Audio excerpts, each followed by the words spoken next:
We now welcome two leading figures in the European defense technology to the stage to discuss the importance of building sovereign defense capabilities in Europe.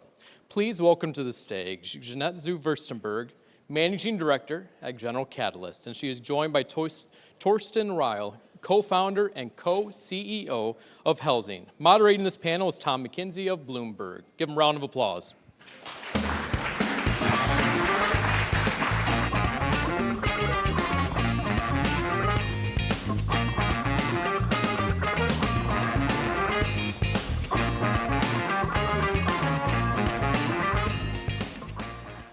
Okay.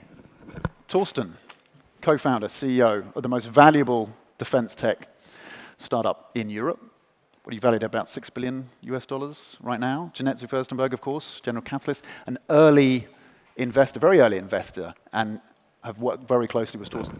Torsten and Jeannette, in terms of what we've seen in recent weeks from Russia, are we seeing a moment now where the rhetoric from NATO members, from our militaries, from our governments is changing? Are we moving from a place of rhetoric to real implementation? Are we seeing a catalytic effect as a result of some of the actions in recent weeks? Are you seeing that materially?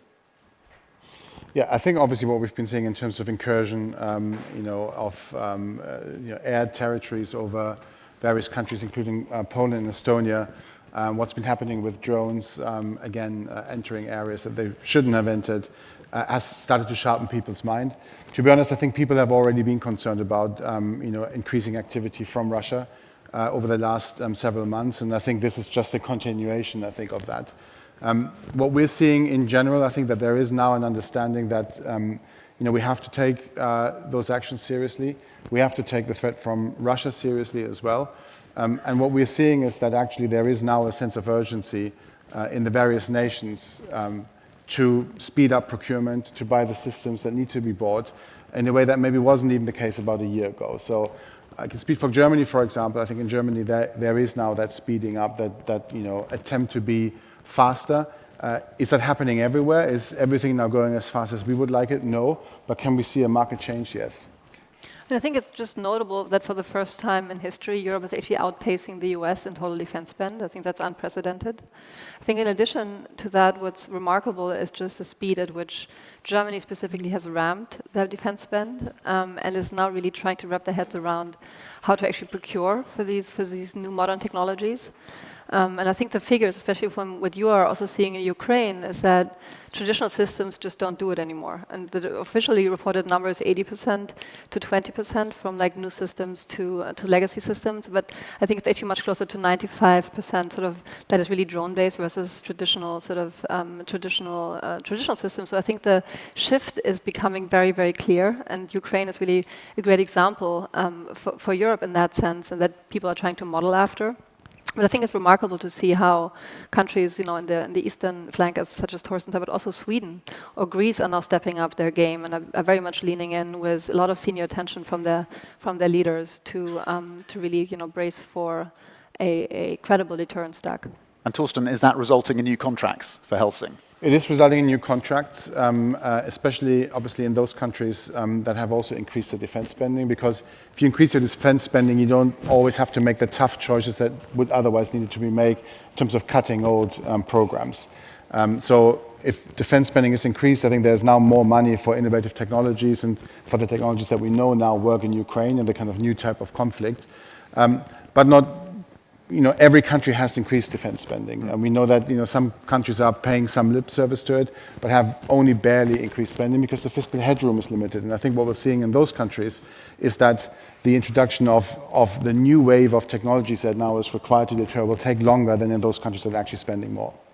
You both emphasised and lent into sovereign defence tech, and you have done for a number of years. You've championed that, both of you. Does that thesis still hold up at a moment of urgency, where you may have some saying, we need to buy whatever hardware or software, whether that's from the US or elsewhere, to fill the defence gaps that we currently have? Jeannette, maybe I'll start with you on. Yeah, well, I think there are, and we just discussed this earlier again, I think there are certain technologies that we just don't have. So if it's the Patriot system or the F-35, then I think it does make sense to collaborate and lean on US technology. But I think in domains where we have credible players like Helsing and others in Europe that are able to kind of embrace not only the latest technology and really build towards, I think, globally leading technology stacks, which are really unprecedented, then we should very much aspire for that. And we should, that's, I think, also what's giving us conviction as investors is, like, defense technology per se has always been a leading indicator for GDP growth more broadly, and like sort of the innovation sort of ecosystem that cascades down into more civilian applications thereafter. So I do think we need to embrace sovereign technology for that sort of long-term implication and also from a GDP growth point of view. But I think more broadly, there's a lot of implications that come with sort of software-defined systems and the sort of dependency you create by kind of leaning into sort of foreign upgrades. And so I think we're reaching a state where we should kind of think about where we need to think, where we need to kind of uphold sort of sovereign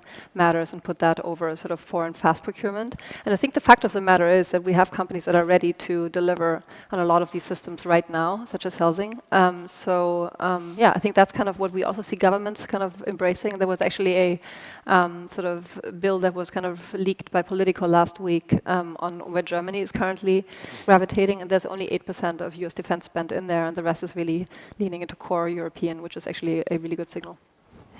We started the company about 4.5 years ago to strengthen European sovereignty. That was, one of the core goals that we wanted to achieve, with building Helsing. And, this is now happening. I mean, clearly, there are some systems that, we need to procure fast. And you mentioned Patriot. Patriot systems are currently not really available on the local market, at least not at the level. So I think wherever available, we should purchase those systems from the US.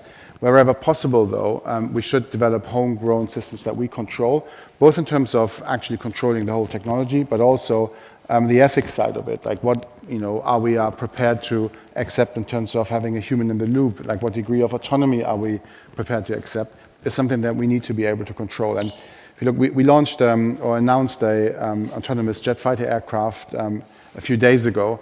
This is a technology that can be built in Europe, that should be built in Europe. We called the plane Europa for that reason. And it's one of those key technologies that will, over the next years, become crucial for us to be able to control. And those are the areas where we should not outsource it to other countries. We need to develop those technologies ourselves. What does that kind of technology mean for future air forces in Europe? Does it accompany legacy air forces in terms of aircraft, or does it subsume and ultimately take over? What's the time frame for getting those into the field? Yeah, the use of those planes, and by the way, the equivalent category in the US is called CCA, as most of you will know, will be quite varied. So you will have individual missions, you will have swarm missions, but you will also have what's called like loyal wingman missions, where the planes fly with other crewed planes. I think that will be the case, and depends on the requirements. Where there's now a big difference is that these new systems, these new autonomous jet fighters, are software defined, and they'll be controlled by artificial intelligence the way that conventional planes are. And this again where I think sovereignty is important, because those algorithms and the understanding of those algorithms need to lie with us. We need to understand how they work, and we need to also decide how to apply them. Jeannette, how sovereign are European supply chains right now? Are we more reliant on US tech or Chinese supply chains? I think it varies, and Torsten might have more insights into the complete bill of materials, but I think one thing that is actually great news is that specifically Germany is actually home to a lot of component manufacturers that are very much needed if you wanted to scale drone manufacturing. And I think Germany is probably one of the leading countries globally when it comes to kind of production engineering. And so I think right now, the herding automotive tiering ecosystem is actually very fertile ground for companies like Helsing to kind of then sort of grow capabilities very quickly. I do think that we still have a lack of scaled components in certain applications where there are dependencies on China and other regions of the world that are actually critical to kind of resolve. And that is something that we are spending time on right now as a firm, but I think also we see a lot of founders actually directing their attention towards that end goal. Torsten, how challenging is it when you're building either the subsea vehicles or the drones or the autonomous aircraft to do that without dependency, or without at least some hardware coming from the Chinese supply chain? How do you work through that? Yeah, it is possible to move your supply chains towards European sourced, and we're doing that too, obviously. It's both a requirement as well as also one of the core goals that we have. But there is a difference between making a few hundred of something or a few thousand or several 10,000 of something. And once you get into those larger numbers, supply chain or the discipline of supply chain becomes very deep, becomes very expert driven, and is not common sense anymore. And so we're learning this right now as a company as well. And I've been going through that learning curve, like how do you get to those large numbers, which are the numbers that we need for what we call autonomous mass. In the future, you will have very large numbers of autonomous systems being deployed on the battlefield. For that, you need to be able to manufacture them fast, but you also need to be able to source the supply chain, because sometimes if only one component is missing or not there in the right quantities, you have to stop building. And so to avoid that and to manage that is one of the core disciplines now. Jeannette, when you first invested in Helsing, very early on, it was a software play, a defense tech software play. How comfortable were you when Torsten turned around and said, actually, we want to be full stack? Why does that make sense? Well, I don't think we should be constrained by any kind of paradigms. I think that's something that actually held the VC industry back for a long time, is getting the heads from SaaS to hardware systems. We never thought that way, and fundamentally we're always all about really making sure we amplify the smartest talent and route them to the best problems, and then do whatever we can to make that happen. And I think in Torsten's case, there was just always a high degree of confidence that whatever he would touch would just be sensible. And I think more broadly speaking, like if you just look at the defense landscape, that is very much what is needed. I think Ukraine has kind of amplified that message and made that even clearer.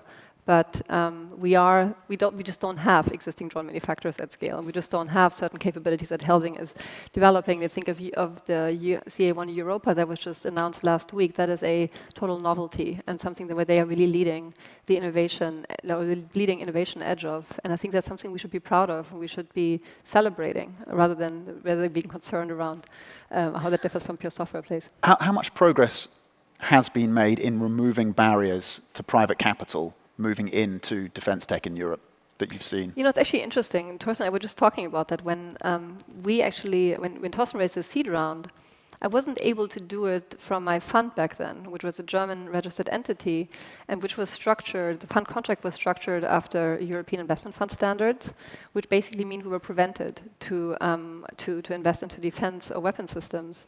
And so it would have required entire shareholder consent to kind of change that in the course of a few weeks, which was impossible, because at the time, even my team was divided. Even my team was saying, no, like weapons, leave me alone. Because everybody was kind of hoping you could surf by with a pacifist system. And I recall that moment very vividly, and I then invested in a personal capacity, but I recall that moment very vividly when Russia invaded Ukraine. And that call, and I don't know if you all remember the fear that got instilled among sort of European civil society in that moment. And so many of them turned around then and said, oh my God, like I wish we had known. And I think the interesting thing is when you speak to the smartest founders and the people like Torsten, who spend a lot of time thinking through structural changes, and they're really seismographic for societal change in a way that we might not perceive. And I think venture capital needs to be agile in the way that they can lean into these people really redefining industries and rethinking the future. And so GC has luckily not been under that constraint. We've actually been investing into defense technologies for over 22 years. One of the first in the industry to do that. We're seed investors in Anduril and big investors there more broadly. But we also believe that each region needs its own sovereign defense prime, so that we believe that's Anduril for the US, we believe that's going to be Helsing for Europe, and we also have a similar play in India, because ultimately sovereignty and resiliency will be sitting at the core of these sectors. And I think defense is one domain, but I think energy, health, and manufacturing are other domains where that is very much needed, where I think the past 5 years have really shown that dependencies become quite critical quite quickly. We've been through a pandemic, we've been through an energy crisis, through an antibiotics shortage, through a war on European ground. And I think all these just kind of heightened the urgency to really lean in with venture capital dollars and really make sure that we can lead the charge of what innovation can do to these sectors. Regional defence sovereignty. And Torsten, you recently raised, you in Helsing, 600 million euros. That was back in June. Does that suggest, to Jeanette's point around flexibility and the changes in the investment environment, does that talk to a story that there has been that material change? Is it easier now to raise capital in the private markets if you are operating the space in which you operate? Yeah, I mean, the funding environment has changed markedly. When we started 4.5 years ago, it was impossible to raise from European VCs, and we wanted to start with European money to have a European cap table. We've since started on taking on, obviously, US money as well, but we wanted to position the company that way. And we didn't even bother approaching European VCs because they were not interested. They didn't want to touch defense. Some of the kind of reasoning was because they were restricted by their limited partner agreements, but in reality, a lot of them reputationally didn't want to do it, and they didn't also have the courage to talk to their friends in the social circles that they are funding defense. I think there was a lot of intellectual laziness in the European VC community, which has now swung over all the way to the other side, where now almost everyone wants to go into defense with the same degree of intellectual laziness. And we're now in a situation where a lot of companies get funded because the muscle memory of VCs is wrong. They see what looks like product market fit, which they know from the civilian market, and think that is the beginning now of something that could be big, especially if some government official or other users have started to say something positive about a particular technology. This product market fit or having the right technology is only a very small part of what you require to be successful in defense. There are many others, but most notably, you need to be able to create or become part of programs of record, so large government programs that you can grow into over time. If you're not able to do so, you're not able to build a large company in this space. That's number one. Number two, I would also argue, in order to build a successful defense company now, you have to be multi-domain. You can't just be in one domain with one or two solutions, a domain being land, for example. You have to be multi-domain, and you have to be software-defined. If those things aren't true, I think it's very hard to build a large market, so a large company. So I think what's happening at the moment, that there's too much money in the market. It is invested in a very undifferentiated way, and it's going to lead to a wave of companies not going to make it in the next few years. There's going to be a clearing event. Yeah.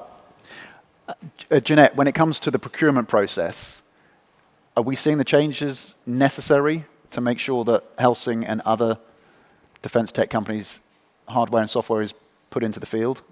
What additional changes are needed? How much of a roadblock is procurement still? I think that we definitely see the willingness to do so, which is a big start and like something that we've been missed for a long time. I do think governments are still struggling to fundamentally embrace how that system needs to change and how to actually potentially protect defense budgets within the sort of broader scope of spending, or like think through a sort of more innovation-led product cycle, which is something they're not used to. It used to be like they were basically designing programs for years that then took a decade to deliver. And I think now it's a lot more innovation-led, and I think that just creates a different speed, and it just creates a different type of alignment and a different type of procurement process that needs to happen. But I think we do see governments kind of stepping up and really leaning into that problem to degrees we haven't. I think both Torsten and I were at the Munich Security Conference this year, and I think that was just an interesting accelerator, right? I think you could have heard a needle drop during the Vance speech, and I think that just really catalyzed sort of a series of events, the German increase in defense spending most notably, that probably wouldn't have happened otherwise. So I do think that the procurement process is changing. Sweden, for example, has done just that. They've actually ring-fenced a specific part of the budget that is only dedicated towards sort of modern defense technologies, and Greece is thinking about something similar. So I think we are seeing a real change in that sense. Torsten, how does it compare country by country in terms of the flexibility on procurement and the willingness to get some of these contracts to names, organizations, and founders that are not part of the kind of muscle memory? I think the intent to modernize technologies and to understand and take the learnings from Ukraine is there pretty much across the board. The ability to turn it into programs, let alone programs of record, differs markedly. And again, as I said earlier, it depends on whether countries actually have surplus money that they can make available, so they don't have to make the politically difficult cuts in existing programs. And I would also argue right now that I would recommend for anyone looking to still start a defense company, which I would also argue might be a little bit too late, although I don't want to be self-serving about this, to start it in a country that has that kind of surplus money available. If it's not available, it becomes very hard to be successful in the home market.